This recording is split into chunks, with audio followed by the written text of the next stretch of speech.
Hello everybody, this is Anna Lewoc and my second entry on junk food for thought.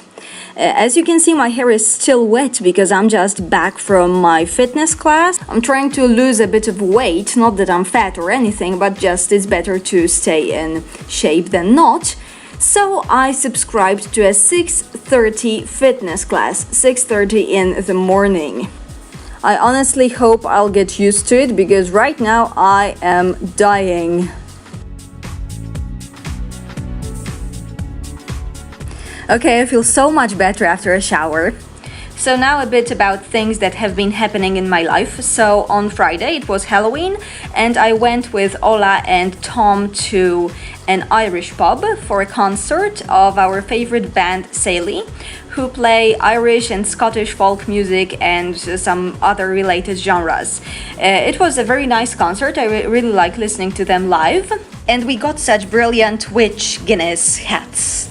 If you want to listen to a bit of Sally's music, I will paste the link to their website below the video. And then we went with Tom, Eva and another Anya to see Frankenstein by British National Theatre live. Yep, it was screened in Warsaw in Złote Tarasy as a kind of a play made into a movie, in a way.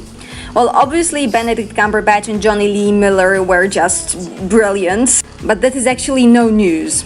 Well, I don't want to elaborate on the play too much because you can read reviews on the internet and they are pretty much enthusiastic, as am I. But what I wanted to say is that actually this play opened my eyes as to the interpretation of Frankenstein. I read it, of course, for my English literature classes because, you know, it was obligatory. But actually when watching the play and the interviews that came before the play, it really struck me that Frankenstein is actually more about human nature than about anything else. I mean, on the surface it's just a story of a genius creator and his creation, but actually when you read the book or watch the play, it turns out that Victor and his creation cannot live without one another. So they are a bit like yin and yang, but obviously this is not the only issue that the play tackles. It also asks the question, when do we start to be human?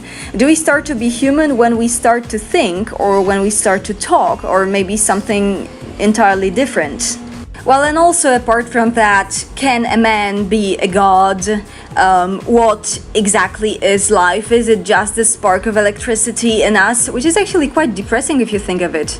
And also, what are the boundaries of ethics? And actually, are there any?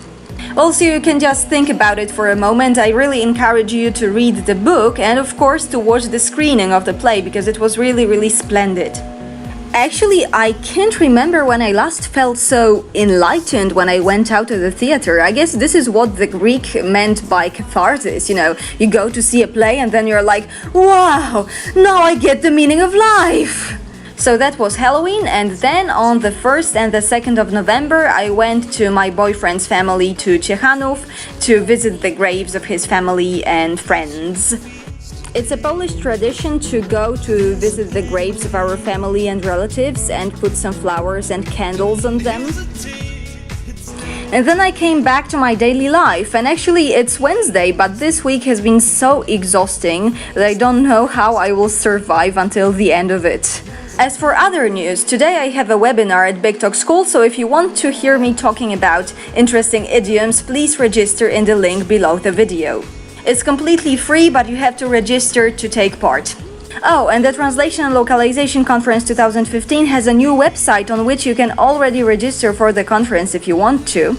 Okay, now I gotta go and do some French teaching. But I hope to see you here next week. Bye!